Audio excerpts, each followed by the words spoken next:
Welcome students. Nervous कोऑर्डिनेशनचं शेवटचं unit 9.8 म्हणजे disorders of nervous system आज आपल्याला सुरू करायचं आहे. तत्पूर्वी आपण जे इंटरनल इयर शिकलो काल, ते इंटरनल इयरचा डायग्रॅम्स भरपूर मी तुम्हाला सेंड केलेले आहेत. त्यातली जी सोपी वाटते ती काढा आणि त्याची प्रॅक्टिस करा. ओके. आता हे जे युनिट आहे डिसऑर्डर्स ऑफ नर्वस सिस्टीम, याच्यामध्ये 2-2 मार्काच्या शॉर्ट नोट्स तुम्हाला विचारल्या जाऊ शकतात. त्याच्यामध्ये 3 डिसऑर्डर्स आहेत. एक सायकोलॉजिकल डिसऑर्डर आहे, दुसरी पार्किन्सन्स डिसीज आहे आणि तिसरी अल्झायमर्स डिसीज आहे. त्याची नुसती तोंड ओळख तुम्हाला दिलेली आहे. So what is mean by psychological disorder? Psychological disorder is commonly called as mental retardation. Mental retardation or disorder. Actually not retardation but disorder. Mental disorder. Because mental retardation was a word used previously. Clear? So it is commonly called as mental disorder. It affect mood, thinking and behavior of person. Affect mood, thinking and behavior of a person. Clear? Then it also affect multiple areas of life. Also affect on multiple areas of life. And create distress.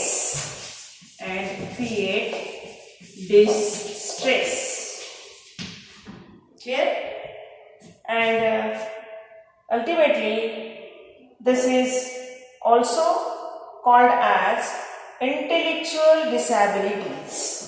These are also called as intellectual disabilities. Intellectual disabilities, that means actually previously known as mental retardation.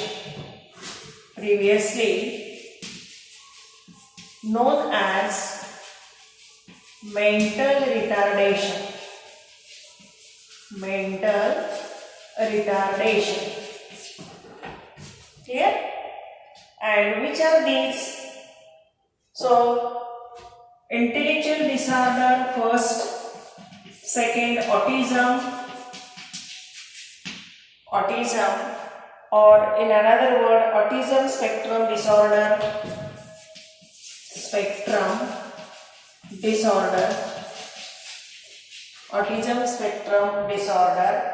then ADHD,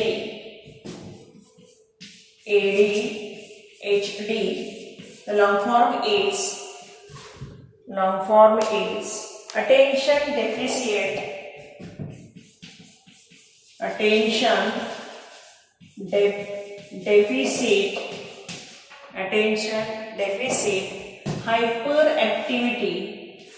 hyperactivity disease. Hyperactivity disease or disorder. You can also say disorder, not disease, disorder. Clear? And last is stress related disorder.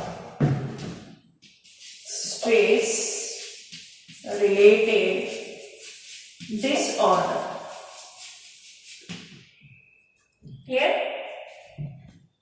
तर अशा रीतीनं psychological disorder याच्यावरती तुम्हाला 2 मार्काची note विचारली तर एवढे 4-5 points लिहिता आले पाहिजे. काय काय पॉईंट्स आहेत तर सायकोलॉजिकल डिसऑर्डर म्हणजे commonly mental disorder, it's commonly non as mental disorder, हे पहिलं वाक्य सांगायचं. मग हे मेंटल डिसऑर्डर जे आहे ती मेंटल डिसऑर्डर काय काय अफेक्ट करते तर mood, thinking, behaviour of a person. बरोबर, म्हणजे कोणतंही काम करण्याची जी कुवत असते किंवा इच्छा असते, शक्ती असते, आपण त्याला मूड म्हणतो. थिंकिंग म्हणजे विचार करण्याची शक्ती, आणि बिहेवियर म्हणजे पूर्ण वर्तणूक, याच्यावरती त्या डिसऑर्डरचा, सायकोलॉजिकल डिसऑर्डरचा परिणाम होत असतो. Also affect on multiple areas of life and create distress. म्हणजे सगळंच बिहेवियर जे आहे, जी वर्तणूक आहे त्या व्यक्तीची, ती बदलूनच जाते आणि अनेक गोष्टी, मल्टिपल एरियाज ऑफ लाईफ याच्यावरती त्याचा परिणाम होतो. थोडक्यात मेंटल डिसऑर्डर आहे म्हटल्यानंतर त्याला आपण मराठीमध्ये वेडेपण म्हणतो, आणि एखादी वेडी व्यक्ती किंवा वेडसर व्यक्ती त्याचं जे बिहेवियर आहे ते बिहेवियर पूर्ण लाईफच्या मल्टिपल एरियावरती अफेक्ट करत असतं. मग त्याचे काही टाईप्स आहेत, ते टाईप्स असे की इंटेलेक्च्युअल डिसॅबिलिटी म्हणायचं त्याला, म्हणजे बौद्धिक कुवत जी आहे ती परिपूर्णपणे डिस्टर्ब झालेली असते, आणि ती जी इंटेलेक्च्युअल डिसऑर्डर आहे तिला प्रिव्हियसली मेंटल रिटार्डेशन म्हणत होते. पण हल्ली मेंटल रिटार्डेशन म्हणायचं नाही, तर त्याच्याऐवजी शब्द वापरायचा तो म्हणजे डिसॲबिलिटी. हे लक्षात ठेवा, कोणता शब्द वापरायचा? डिसॲबिलिटी. दुसरा प्रकार आहे ऑटिझम. हे सगळे नावं तुम्ही ऐकलेली आहेत. Autism spectrum disorder. Then ADHD म्हणजे attention deficit hyper activity disorder. तर हा साधारणपणे लहान मुलांमध्ये दिसतो बऱ्यापैकी. तुम्ही पाहिलं असेल की काही मुलं खूप हायपर ॲक्टिव्ह असतात, ती शांतच बसत नाही, सातत्यानं चंचलता असते मनामध्ये, आणि एका ठिकाणी ती शांत बसत नाही. तो जो डिफिशियंट हायपर ॲक्टिव्हिटीचा डिफिशियंट असतो किंवा त्या हायपर ॲक्टिव्हिटी त्या मुलांमध्ये दिसते, त्याला ADHD म्हणायचं. आणि स्ट्रेस रिलेटेड डिसऑर्डर, बऱ्यापैकी आपण आता सध्या करोनाच्या जगामध्ये आहोत आणि लॉकडाऊनमध्ये आहोत, तर बऱ्यापैकी अनेक लोकांना मानसिक स्वास्थ्य बिघडले असं आपण पेपरमध्ये, न्यूजमध्ये वाचतो, पाहतो. तर ती जी स्ट्रेस रिलेटेड डिसऑर्डर आहे तिला सायकोलॉजिकल डिसऑर्डर असं म्हणायचं. क्लिअर? तर हा झाला पहिला प्रकार. तर दुसरा जो आहे पार्किन्सन्स डिसीज. पार्किन्सन्स डिसीज ही सायंटिस्टची नावं आहे. सायंटिस्टनं शोधून काढले किंवा त्याच्यामध्ये संशोधन केलं, लिखाण केलं, म्हणून नावं दिलेली आहेत. पार्किन्सन्स डिसीज या डिसऑर्डर म्हटलं तरी चालेल. डिसीज. आता पार्किन्सन्स डिसीज काय आहे, त्याचं कॉज काय आहे ते पाहूया आपण. The Parkinson disease is caused due to degeneration of dopamine producing neurons. Caused due to degeneration of dopamine secreting neurons or dopamine producing neurons. Dopamine producing neurons. अतिशय महत्त्वाचं वाक्य, कारण डोपामाइन हा शब्द नवीन आहे आणि पार्किन्सन डिसीज डोपामाइन रिड्यूस झाल्यामुळे किंवा त्याची प्रोडक्शनची ॲबिलिटी कमी झाल्यामुळे न्यूरॉन्समध्ये होतो, हे आपल्याला याच्यावरून समजलं. मग डोपामाइन कोण आहे? तर डोपामाइन हा एक न्यूरो ट्रान्समीटर आहे. तर न्यूरो ट्रान्समीटर म्हटलं की आपल्याला लगेच डोळ्यासमोर नावं येतात, ती acetyl choline, adrenaline, nor adrenaline वगैरे, सेरोटोनिन वगैरे. हा नवीन आहे डोपामाइन. डोपामाइन हा अत्यंत महत्त्वाचा एक न्यूरो ट्रान्समिटर आहे की जो ॲक्टिव्हिटी जी आहे आपली ती सतर्क ठेवतो, थोडक्यात किंवा त्याची वाढवतो. आणि तुम्ही कदाचित ऐकलं असेल की खेळाडू किंवा रेसचा घोडा जो असतो त्याला डोप केलं असं म्हणतात. तर डोप केलं म्हणजे काय, तर डोपामाइन दिलेला असतो, तो ॲड्रेनालिन सारखं काम करतो आणि सगळ्या ॲक्टिव्हिटीज ज्या आहेत जवळजवळ म्हणजे हार्टबीट, रेस्पिरेशन, सर्क्युलेशन इन्क्रीज करतो, प्युपिल एनलार्ज करतो म्हणजे आयसाईट क्लीन करतो किंवा वाढवतो, तो क्लॅरिटी वाढवतो आयसाईटची. आणि अशा रीतीनं बॉडी जी आहे ती अलर्ट होते. आणि मग ती समजा धावण्याची रेस आहे किंवा पळण्याची रेस आहे, मग ती मनुष्याची असो ना तर घोड्याची असो, त्याला हे डोपामाइन दिलं तर तो त्याच्यामध्ये फर्स्ट येतो. मग त्या कंडिशनला म्हणतात तर डोप केलं. आणि मग त्या व्यक्तीचा जर संशय आला, त्याचं युरिन आपण टेस्ट केलं तर युरिनमध्ये आपल्याला हा डोपामाइन सापडतो. आणि मग त्या व्यक्तीला आपण त्या रेसमधून, त्या स्पर्धेतून जर त्याला पहिला क्रमांक मिळालेला असला तरी आपण डिलीट करतो, कारण त्यानं डोप केलेलं असतं. हा डोपामाइनचा हे घेतलेलं असतो, इंजेक्शन किंवा त्याचं डोस घेतलेला असतो. आणि लक्षात असा हा डोपामाइन. मग हा जो डोपामाइन आहे त्या पार्किन्सन डिसीजमध्ये हा नॉर्मली नॅचरली रिलीज व्हायला पाहिजे, पण जे न्यूरॉन्स आहेत त्या डोपामाइन रिलीजच करत नाहीत. त्यामुळे त्या व्यक्तीमध्ये अनेक सिम्पटम्स आपल्याला पाहायला मिळतात. So actually producing neurons of CNS, central nervous system, that means spinal cord and brain. Now which are the symptoms? Which are the symptoms? Symptoms are tremor. First is tremor.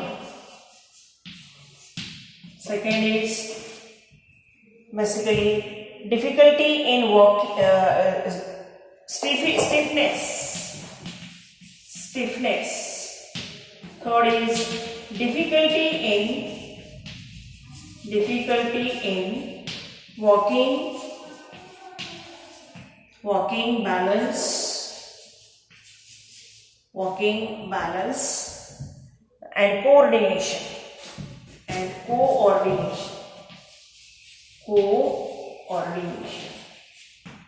अशी 3 symptoms आपल्याला पाहायला मिळतात. Tremor, stiffness. Tremor म्हणजे थोडीशी थरथर म्हणलं तर हरकत नाही. स्टिफनेस, बॉडीला स्टिफनेस येतो, चालताना बॅलन्स सांभाळणं शक्य होत नाही. कोऑर्डिनेशन जे आहे ते कोऑर्डिनेशन आपल्याला गोष्टींचं जुळत नाही. बरोबर, जजमेंट जी असते सगळ्याच गोष्टींची. एखाद्या ही वस्तू आहे, ही वस्तू खाली ठेवलेली आहे, ती मला उचलायची आहे, पण हा हात आहे तो असा थरथर कापतोय आणि ती उचलता येत नाही, त्याची हातामध्ये थरथरते आहे, तर त्याला tremor, stiffness and difficulty in coordination किंवा बॅलन्स आणि वॉकिंग असं म्हणायचं. आलं लक्षात? तर पार्किन्सन डिसीजवरती जर 2 मार्काची नोट विचारली तर हे 2च पॉईंट आहेत. पहिला caused due to degeneration of dopamine producing neurons of central nervous system. मग दुसरा पॉइंट आहे तो सिम्पटम्सचा आहे. सिम्पटम्स 3 आहेत, हे सुद्धा 2 मार्काला सेपरेटली विचारले जाऊ शकतात. Tremor, stiffness, difficulty in walking, balance and coordination. हे आता पुढे जाऊया. Alzheimer's disease. अल्झायमर्स डिसीज हे सगळी सायंटिस्टची नावं असल्यामुळे आपल्याला ते कोणत्या करायची आहे. Alzheimer disease.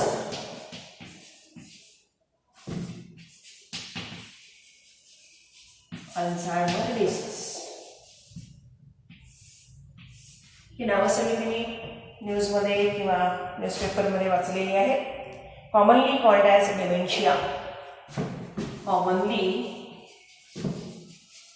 called as dementia. Dementia म्हणजे थोडक्यात लॉस ऑफ मेमरी. कॉजेस. काय कॉज आहे बाबा याचं? कारण काय आहे? तर कॉज आहे caused due to loss of cholinergic and other neurons in central nervous system. Due to loss of cholinergic and other neurons of central nervous system. अत्यंत महत्वाचा.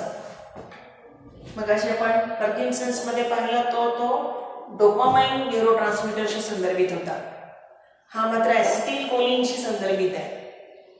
आणि ॲसिटिल कोलिन विषयी तुम्हाला बऱ्यापैकी माहिती आहे. सिनॅप्स आपण शिकलो, नर्व ट्रान्समिशन शिकलो. सिनॅप्सच्या ठिकाणी जे सिनॅप्टिक व्हेसिकल्स असतात ती ह्या ॲसिटिल कोलिन न्यूरोट्रान्समीटरने भरलेली असतात आणि मग तिचं वहन ट्रान्सपोर्ट हे क्लेफ्टमध्ये होतं आणि क्लेफ्टमधून मग दुसऱ्या न्यूरॉनच्या बाजूला ते जातं, पोस्ट सिनॅप्टिक सरफेसवरती जातं आणि अशा रीतीने एका न्यूरॉनकडून दुसऱ्या न्यूरॉनकडे ट्रान्समिशन होण्यासाठी कोण लागतो? Acetyl choline. आणि हा जे कोलिनर्जिक न्यूरॉन्स जे आहेत ते डिजेनरेट होतात, लॉस होतात आणि लॉस झाले की संदेश वहनच नाही, कुठल्याच प्रकारची संवेदना नाही.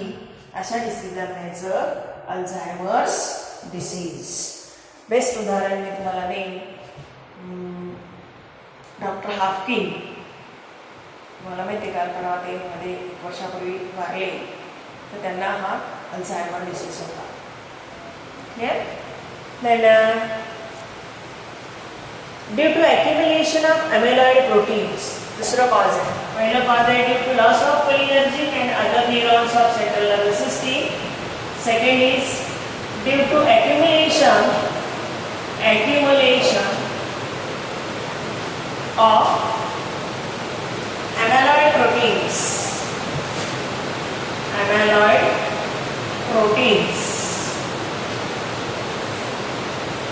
न्यूरॉन्समध्ये ह्या अॅमिलॉइड प्रोटीन्सची ॲक्युम्युलेशन झाली की हा अल्झायमर डिसीज होऊ शकतो. आता सिम्पटम्सकडे करूया. सगळे MCQ आहे, पाठ करायचे. सिम्पटम्स पहिला,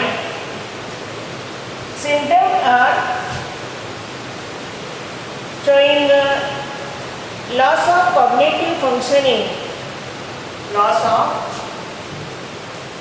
cognitive functioning, such as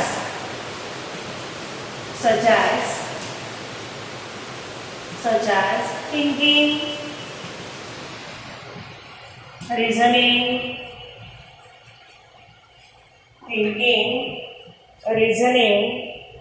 remembering and behavioral activities. Remembering and behavioral activities.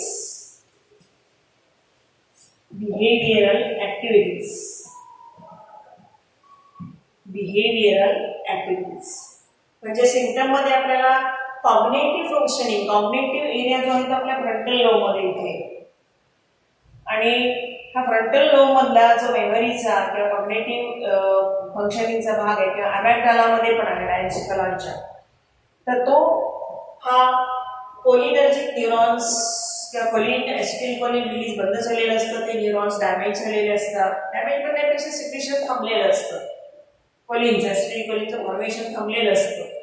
त्यामुळे ते न्यूरॉन काम करू शकत नाही, ट्रान्समिशन जातच नाही. त्यामुळे विचार करण्याची शक्ती, रिझनिंग म्हणजे एखादं उत्तर देण्याची शक्ती, रिमेंबरिंग म्हणजे लक्षात ठेवण्याची शक्ती, किंवा बिहेवियरल सगळ्याच डिसऑर्डर्स ह्या निर्माण होतात. बरोबर. And due to which daily routine of person hampers. काहीच लक्षात राहत नाही, जेवलो आहे की नाही हे सुद्धा लक्षात राहत नाही, नावं कोणाची लक्षात राहत नाही, स्वतःचं नावही लक्षात राहत नाही. अनेक वेळेला तुम्ही न्यूजपेपरमध्ये वगैरे ऐकलेलं असतं की आजोबा हरवलेले आहेत आणि त्यांना स्वतःचं नावही सांगता येत नाही, स्वतःचा ॲड्रेसही सांगता येत नाही, आणि ह्याचं कारण असतं ते अल्झायमर डिसीज. मग पोलिसांना ते शोधून काढावं लागतं आणि त्यांना त्यांच्या घरी पोहोचवावं लागतं. आता ट्रीटमेंटमध्ये no cure for this disease, but there is a treatment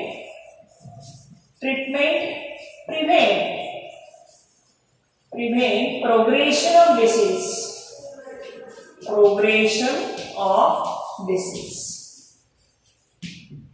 आलं लक्षात? तर असं हा अल्झायमर डिसीज मध्ये तुमच्या लक्षात आलं असेल की कॉमनली त्याला डिमेन्शिया म्हणतात, म्हणजे लॉस ऑफ मेमरी. कॉजेसमध्ये 2 कॉज आहेत, ते खूप पाठ करायचे कारण MCQ मध्ये विचारतील. Due to loss of cholinergic and other neurons of central nervous system. Cholinergic न्यूरॉन्सची लॉस होते, डिजनरेशन होतं, त्यामुळे नर्व ट्रान्समिशन बऱ्यापैकी स्टॉप होतं. And due to accumulation of amyloid proteins, न्यूरॉन्समध्ये ॲमेलॉइड प्रोटीन्सची गर्दी व्हायला लागते, त्यामुळे हा संदेशवहनाचा जो फंक्शनिंग आहे, आपण खूप डिटेल शिकलेलो आहोत ते सगळंच, नर्व इम्पल्स ट्रान्समिशन, तर ते थांबतं आणि मग सिम्पटम्स दिसतात. Loss of cognitive functioning such as, कोणती मग थिंकिंग, रिझनिंग, रिमेंबरिंग आणि बिहेवियर, विचार करण्याची शक्ती, उत्तरं देण्याची शक्ती, लक्षात ठेवण्याची म्हणजे मेमरी थोडक्यात, आणि बिहेवियर सुद्धा बदलून जातं. आणि मग अशा व्यक्ती आपल्याला हरवल्या की लवकर सापडत नाहीत, कारण त्यांचं स्वतःचं नावही आठवत नाही, पत्ताही आठवत नाही. याला क्युअर नाही, कुठल्याही प्रकारची क्युअर. पार्किन्सन्सला क्युअर आहे, डोपामाइननी थोडंसं क्युअर करता येतं, पण या अल्झायमर्सला मात्र क्युअर नाही. आणि ट्रीटमेंटमध्ये मात्र थोडीफार तुम्ही या कोलिनर्जिक न्यूरोट्रान्समिटरची बाहेरून प्रोव्हिजन केली तर पुढे होणारी आणखीन वाताहत, म्हणजे न्यूरॉन्सची डॅमेज म्हणण्यापेक्षा न्यूरॉन्सची संदेश म्हणण्याची कॅपॅसिटी जी पुढे जाऊन खूप कमी होत जाते, ती थोडी स्टॉप करता येते. कारण आपण बाहेरून कोण दिलेला असतो, कोलिन, ॲसिटिल्कोलिन. तर अशा रीतीनं आज आपण इथे 3 डिसीज पाहिले. एक सायकोलॉजिकल डिसऑर्डर, दुसरी पार्किन्सन डिसीज आणि तिसरी अल्झायमर डिसीज. आणि इथे आपला पूर्ण नर्वस कंट्रोल किंवा नर्वस कोऑर्डिनेशनचा पार्ट संपला. त्याचे काही क्वेश्चन्स आहेत, ते क्वेश्चन्स मी तुम्हाला याच्याबरोबर सेंड करते, ते तुम्ही सॉल्व करा, प्रॅक्टिस करा. आता पुढच्या युनिटमध्ये आपल्याला हार्मोनल कोऑर्डिनेशनकडे जायचं आहे, म्हणजे केमिकल कोऑर्डिनेशनकडे जायचं आहे. बरोबर? आता केमिकल कोऑर्डिनेशन हे फक्त मी ओळख करून देते आणि थांबते. तो 9.9 असं युनिट आहे आणि त्याला केमिकल कोऑर्डिनेशन असं म्हटलेलं आहे. बरोबर? केमिकल कोऑर्डिनेशनमध्ये आपल्याला जवळजवळ 10 वेगवेगळ्या एंडोक्राइन ग्लँड्स शिकायच्या आहेत, पिट्युटरी ग्लँडपासून शेवटपर्यंत. लक्षात? तर त्या आपण शिकूयात. तुम्ही थोडंसं आधी इन ॲडव्हान्स वाचत चालत जा, म्हणजे तुम्हाला बरं पडेल. Okay, thank you.